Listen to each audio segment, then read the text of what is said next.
Bismillahirrahmanirrahim.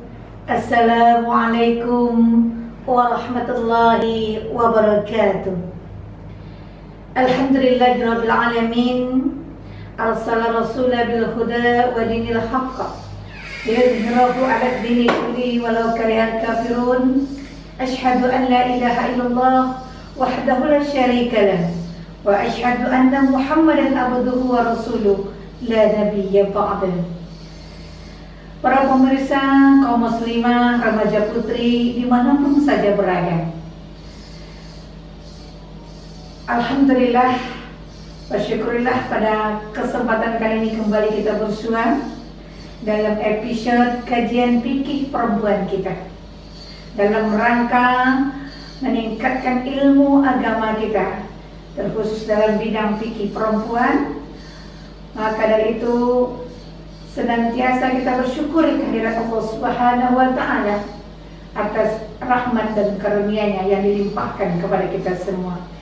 Semoga apa yang kita lakukan dan menyebarkan ilmu ini mendapatkan ridha dari Allah Subhanahu wa Ta'ala.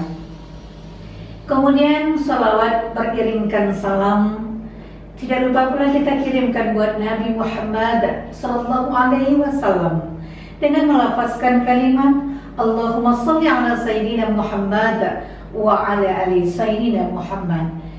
Assalamu alayka ya Rasulullah, assalamu alayka ya Habiballah. Para pemirsa, kaum muslimah, remaja putri dimanapun saja berada, episode kali ini kita menjawab beberapa pertanyaan dari pada kajian kita yang sebelumnya. Alhamdulillah, ternyata beberapa video sebelumnya kita membahas tentang toharoh. Alhamdulillah disambut baik dengan kaum muslimah seluruh Indonesia dan dimanapun berada, sehingga memberikan beberapa pertanyaan yang mungkin tidak terjabarkan secara detail pada pertemuan episode yang lalu. Maka oleh karena itu, yang pertama saya mengucapkan ribuan terima kasih atas partisipasinya yang telah mendengarkan dan subscribe video kita, dan semoga ini bermanfaat bagi masyarakat luas, terkhususnya kepada kaum muslimah. Lalu hari ini apa yang akan kita bahas kembali, yakni masih berkenaan dengan masalah wudu dan salat. Karena Rasulullah SAW bersabda, la yuqbalallahu salatan ahadukum iza haddatsa hatta yatawadda. Tidak akan diterima salat seorang di antaramu jika kamu dalam keadaan berhadas sehingga dia berwudu.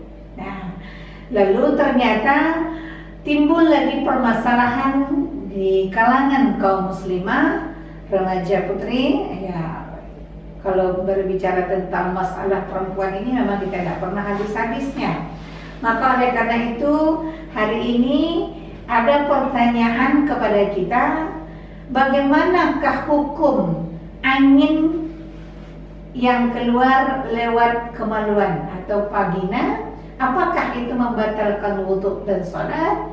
Nah, seperti kita melaksanakan buang gas. Nah, ini pertanyaan yang akan kita jawab dan kita jabarkan sedikit tentang kajian-kajian berkenaan dengan hal-hal yang membatalkan wudu. Ya, beberapa episode yang lalu sudah kita bahas, tetapi memang yang kita bahas itu adalah keluarnya sesuatu dari kubul dan dubur, yang mungkin masih secara umum. Namun terjadi di tengah masyarakat ada yang angin itu keluar tidak melalui kubul, tidak melalui dubur, tapi dia melalui kubul atau melalui vagina. Nah, ini mungkin perlu menjadi pengetahuan bagi kita bersama, ya, berkenaan dengan fikih perempuan ini. Maka pada hari ini kita akan bahas secara detail bagaimana pendapat para ulama berkisar tentang masalah ini. Umumnya para ulama sepakat bahwa apabila ada sesuatu yang keluar dari dua jalan, kubul dan dubur, ya, baik kemaluan depan maupun kemaluan di belakang, maka dapat membatalkan wudhu.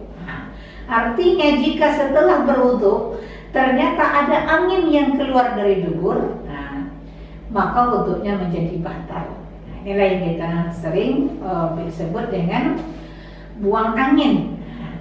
Dan jika angin itu keluar ketika sedang menunaikan sholat, maka ia harus mengulang sholatnya kembali. Nah, ini kan secara umum kemarin kita sudah bahas ya tentang hal-hal yang membatalkan wudhu. Nah, dasarnya yakni firman Allah Subhanahu wa taala, dasar kajian kita episode yang lalu, yakni surah Al-Maidah ayat 6, "Aw jaa'a ahadikum ahadun minkum minal ghaid." Ya. Atau bila seorang dari kamu datang dari tempat buang air. Jadi otomatis batal wudhunya, dan dijelaskan salah satunya kemana adalah keluar sesuatu dari kubul dan dubur. Lalu Rasulullah SAW juga bersabda yang dijelaskan berkenaan dengan angin tadi ya. Dari Rasulullah SAW yang maknanya bila kalian mendapatkan sesuatu angin dalam perut dan ragu apakah keluar atau tidak, maka janganlah keluar dari masjid kecuali bila dia mendengarkan suara atau bau. Kemarin kita juga sudah bahas tentang jenis-jenis angin yang keluar dari kubul dan dubur itu. Ya, mungkin kemarin kita membahas apabila ada angin itu yang berbunyi, ya, bersuara, ada yang berbau. Walaupun dia tidak bersuara tapi bau, maka itu sudah termasuk hal yang membatalkan sholat. Ya, nah ini kan pembahasan kita yang dulu. Dan apabila yang keluar itu bisa apa saja termasuk benda cair, ya, seperti ya, air kencing atau air seni kemarin kita sudah bahas ya, air mani, air wadi, air madhi, ya, darah, nanah atau cairan apapun. Maka juga berupa benda padat seperti kotoran manusia, ya, seperti batu dan lain sebagainya. Ini termasuk juga najis yang wujudnya berupa benda gas seperti angin atau kentut. Nah, semuanya itu bila keluar dari lubang kubul dan dubur membuat wudhu bersangkutan menjadi batal. Nah, ini mungkin ulasan kajian kita sebelumnya. Namun bagaimana pula dengan angin atau gas yang keluar melalui vagina perempuan? Apakah itu dihukum seperti gas yang keluar lewat dubur atau yang kita sebut dengan kentut atau tidak? Nah, inilah yang menjadi permasalahan ternyata di tengah masyarakat kita, ya, terkhusus pada kaum perempuan. Nah, disinilah ada perbedaan pendapat para ulama berkenaan dengan angin yang keluar dari kubul atau dari vagina tadi. Nah, yang pertama, ya, kita langsung bahas ya pendapat para ulama. Pendapat yang pertama mengatakan bahwa tidak membatalkan wudhu, tidak membatalkan wudhu. Mengapa demikian? Karena keluar angin dari kemaluan wanita atau vagina atau yang kita sebut dengan kemaluan perempuannya bisa terjadi setelah seseorang wanita bersenggama dengan suaminya, atau karena kendurnya otot-otot vagina sehingga tidak dapat mencegah masuknya angin ke dalam vagina, yang kemudian akan keluar seperti lazimnya orang buang angin dari dubur. Nah, mungkin karena gerakan-gerakan sholat atau gerakan-gerakan yang kita lakukan menyebabkan angin itu keluar dari vagina perempuan tersebut. Nah, dalam hal ini para ulama berbeda pendapat. Sebagian mengatakan bahwa hal itu tidak membatalkan dan sebagian lagi menyatakan sebaliknya. Nah, tentu kan ini menjadi pertanyaan di tengah masyarakat kita. Nah, yang pertama kita bahas dulu tentang pendapat mazhab Al-Hanafiyah, ya. Mazhab Hanafiyah, Malikiyah, dan sebagian riwayat dari mazhab Hanabilah, ya, Hanabilah. Mereka berpendapat bahwa keluarnya udara lewat kemaluan depan, baik laki-laki maupun perempuan, tidak membatalkan wudu. Berarti tidak membatalkan wudu. Jadi kalau keluar tetap bisa, kalau sedang sholat tetap sholat itu harus dilanjutkan. Hal itu dikarenakan udara yang keluar tidak dari jalan najis yang seharusnya, seperti yang keluar dari dubur. Dan angin tersebut dianggap tidak bersumber dari dalam perut, sebagaimana umumnya terjadi saat kita buang angin. Kalau kita mau buang angin kan biasanya kan dia berasal dari perut, dia biasanya muter, lalu nanti keluarnya lewat belakang. Nah, kalau ini yang keluar berarti jelas kalau itu adalah buang angin yang membatalkan wudu. Nah, ini beberapa alasan dari pendapat para ulama yang pertama yang menyebutkan tidak membatalkan wudu. Kemudian Az-Zailai wafat tahun 743 Hijriah. Salah satu ulama mazhab Al-Hanafiyah menuliskan dalam kitabnya Tabyinul Haqa'iq sebagai berikut. Kata beliau, warrihul kharij min qabl al-mar'ati wa zakari rajuli la yanqudu wudu'a li'annahu ikhtilat wa laysa birih. Angin yang keluar dari vagina wanita dan juga kemaluan laki-laki tidak membatalkan wudu, karena itu hanyalah ikhtilat dan bukan angin. Nah, di sini alasan mereka bahwa yang keluar itu bukan adalah angin tapi hanya ikhtilat. Lalu yang kedua, Ibnu Abdin mengatakan, salah satu dari ulama mazhab Hanafiyah menuliskan dalam kitabnya yang berjudul Arad al-Muhtar ala Ad-Dur al-Mukhtar sebagai berikut. Apa kata beliau? Keluarnya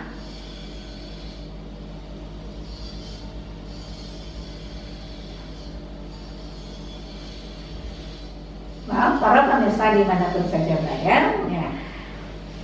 Menurut beliau keluarnya angin dari kemaluan wanita dan laki-laki yang tidak membatalkan wudu karena itu bukan angin yang hakiki. Kalau seandainya itu berupa angin, maka angin itu tidak keluar dari tempat najis atau dubur, maka dia tidak membatalkan. Berarti kalau tidak keluar dari belakang, dia tidak membatalkan. Nah, ini alasan daripada pendapat yang kedua. Seorang mufti kontemporer dari Arab Saudi, Muhammad bin Shalih Al-Utsaimin, mengatakan yang demikian ini tidak membatalkan wudu karena angin tersebut tidak keluar dari tempat najis seperti angin yang keluar dari dubur. Jadi para pemirsa kaum muslimah remaja putri, jelas beberapa alasan mereka. Yang pertama tadi bahwa yang keluar itu tidaklah angin tetapi ikhtilat. Yang kedua menyebutkan bahwa yang keluar itu tidak angin yang hakiki karena dia tidak keluar dari tempat dalamnya najis keluar. yang kita sebut dengan dubur. Nah, jadi inilah mungkin beberapa hal alasan dari beberapa pendapat para ulama. Nah, tadi kita kenal kelompok daripada Hanafiyah, ya, Malikiyah. Nah, ini alasan dari kelompok yang pertama. Kemudian pendapat yang kedua. Pendapat yang kedua ini bertolak belakang dengan pendapat yang pertama. Pendapat yang kedua ini mengatakan justru bahwa angin yang keluar dari vagina itu membatalkan wudu. Dalam hal ini mazhab Syafi'i dan sebagian ulama dari mazhab Hambali berpendapat bahwa keluarnya angin lewat kemaluan depan, baik laki-laki dan perempuan, dapat membatalkan wudu. Karena nanti kita akan melihat beberapa pakar yang berkomentar tentang mengukakan alasan-alasan mereka. Yang pertama kita lihat Al-Khatib Asy-Syarbini dalam kitabnya Mughni Al-Muhtaj menyampaikan bahwa sesuatu yang keluar lewat zakar lelaki maupun vagina perempuan merupakan hadas yang mewajibkan wudu. Nih alasannya. Pendapat ini senada dengan apa pendapat para Ibnu Qudamah dalam kitab beliau Al-Mughni, sebagaimana dikutip oleh Mawsu'ah Al-Fiqhiyah Al-Kuwaitiyah sebagai berikut. Apa kata mereka? Ulama dari mazhab As-Safiyah dan salah satu riwayat dari ulama mazhab Hanabilah, sesuatu yang keluar dari zakar seorang laki-laki dan vagina seorang perempuan adalah hadas yang mewajibkan wudu. Hadas yang mewajibkan wudu. Sebagaimana yang disabdakan oleh Rasulullah SAW, tidak wajib berwudu kecuali jika mendengar suara atau mencium bau. Nah, tadi hadis tadi dah kita ulang ya beberapa kali, bahwa yang kita sebut dengan angin yang keluar, baik yang keluar dari zakar maupun dari vagina, dari kubul dan dubur tadi, nah dari dubur ya, tidak wajib berwudu kecuali jika mendengar suara atau mencium bau. Lalu sebagai orang yang mungkin bukan kita menjadi memahamkan dua pendapat yang berbeda ini menjadi kontroversi ya, tidak. Tetapi dari dua pendapat tadi, maka dapatlah kita simpulkan ya.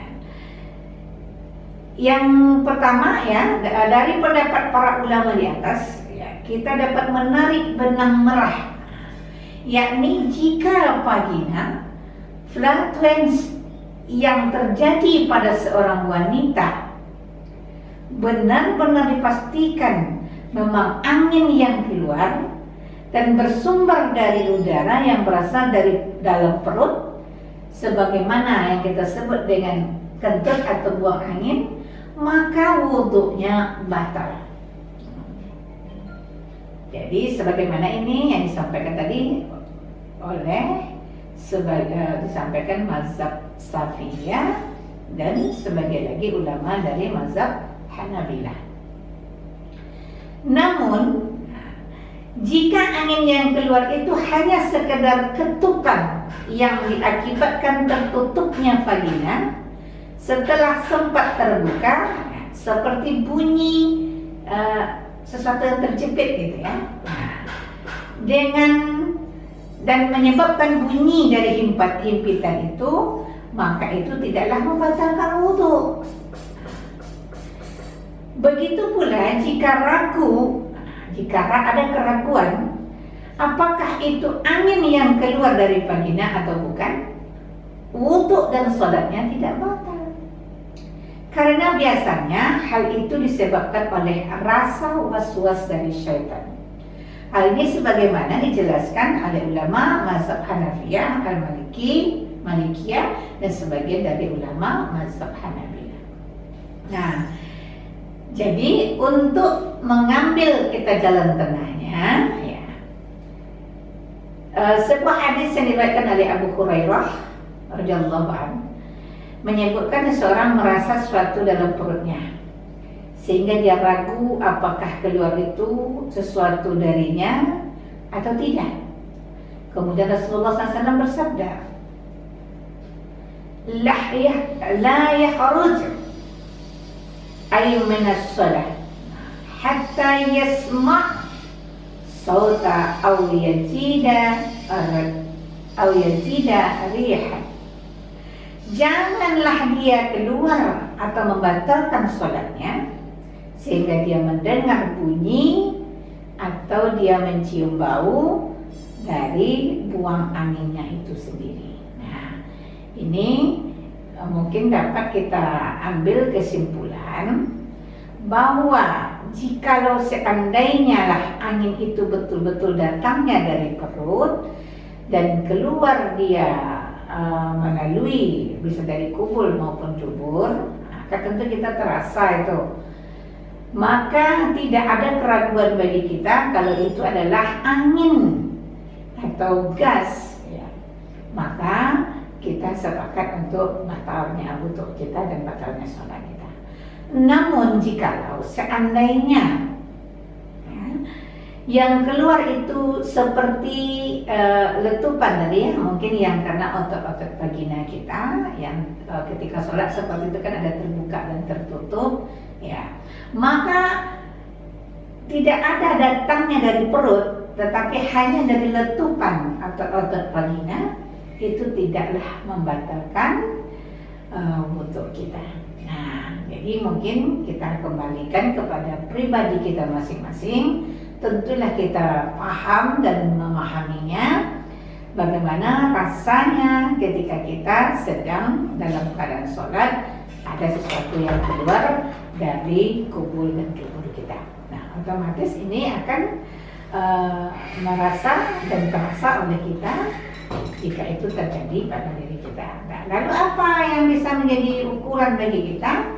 Ya, ketika yang keluar itu mungkin seperti angin taring gas yang berasal dari perut tadi, maka dia akan membatalkan salat kita atau membatalkan wudhu.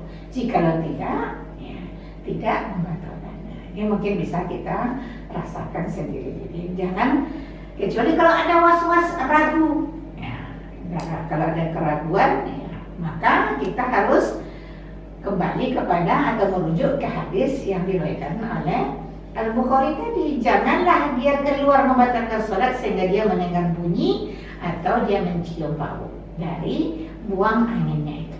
Nah, inilah kita jadikan patokan dalam menentukan sebuah hukum, ya, tadi berkenaan dengan angin yang keluar dari vagina.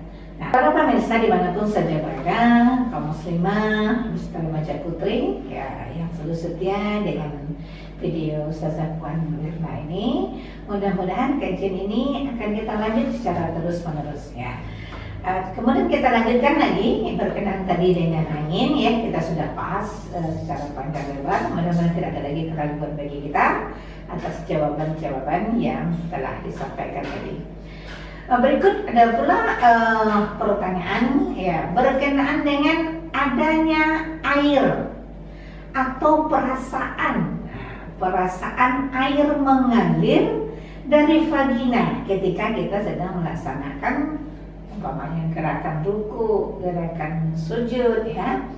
Padahal tadi kita sudah rasanya membersihkan vagina kita sebelum kita berwudu atau kita beristinja dengan bersih, dan kita sudah melaksanakan syariat istinja itu dengan sebagaimana yang disyariatkan. Namun kadang-kadang di tengah-tengah sholat kita atau sedang melakukan aktivitas dalam keadaan berwudu ada rasa atau air yang mengalir, ya, secara spontan mungkin, ya, ketika kita melaksanakan gerakan. Nah, ketika sedang sholat, nah, ini bagaimanapun hukumnya, nah, ini kan tentu akan menjadi keraguan bagi kita di mana kajian kita sebelumnya tentang keluarnya cairan dari vagina seperti yang kita sebut dengan air seni, air mani, air wadi, dan air mazi. Kan kalau kemarin kita sebut wadi itu adalah cairan yang keluar baik mungkin setelah kita buang air ataupun sebelum buang air. Nah, kita sudah tahu dan bentuknya bagaimana cairannya. Mani juga cairan yang keluar karena ada syahwat, karena melakukan hubungan suami istri ya. Kalau mazi cairan yang keluar karena adanya syahwat. Nah, mungkinkah cairan-cairan itu akan keluar ketika kita sedang melaksanakan sholat ya. Seperti kemarin kita mungkin seperti air seni ya, kita sedang sholat lalu datang batuk lalu cairan keluar dari bawah. Ini kan jelas bagi kita dan terasa kita keluarnya, maka itu kita sebut dengan air seni yang keluar dari kubul atau dari depan atau vagina tadi. Maka hal ini jelas membatalkan sholat kita. Maka apabila itu terjadi, sebaiknya seseorang itu keluar dari saf sholatnya dan berwudu kembali, maka mengulang sholatnya mulai dari pertama kembali. Ini jelas bagi kita kalau cairan itu terasa keluar. Cuma yang jadi permasalahan sekarang ini adalah air. Air itu keluar karena ada gerakan-gerakan sholat kita ya. Sebagaimana yang kita bahas tadi sebelumnya tentang angin ya. Ada angin itu keluar karena ketupan otot-otot vagina terbuka dan tertutup, maka oleh karena itu menyebabkan angin keluar. Begitu juga mungkin ya, berkemungkinan, tapi ini kan bisa kita rasakan.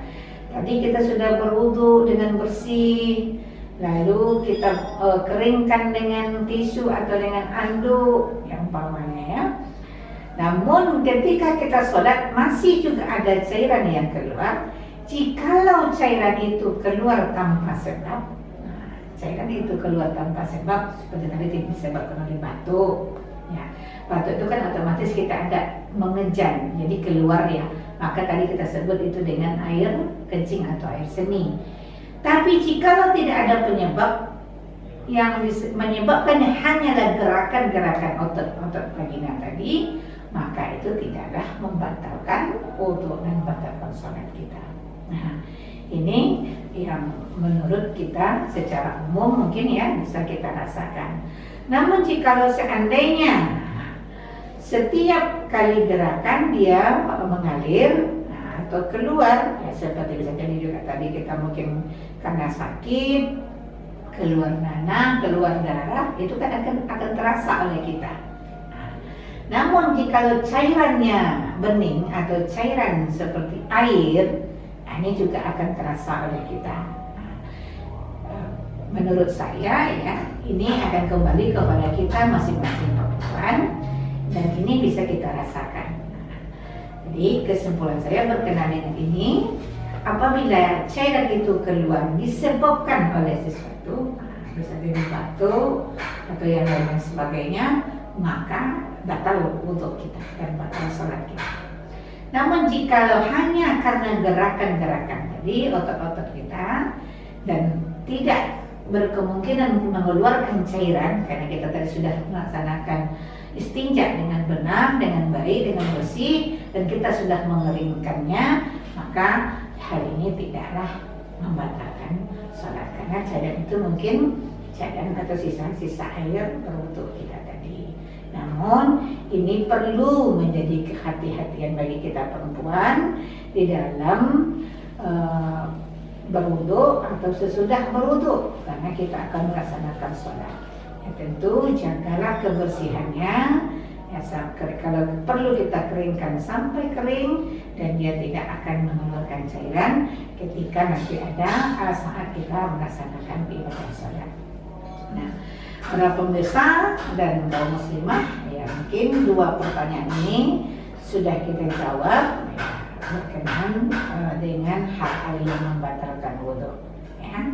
Walaupun mungkin dulu kita sudah bahas Namun ini mungkin timbul permasalahan di tengah masyarakat setelah mendengar video kita, timbul pertanyaan, dan hari ini alhamdulillah sudah bisa kita kembali membahasnya, dan mudah-mudahan ini bermanfaat bagi kita semua, terkhusus bagi kaum muslimah dimanapun saja berada.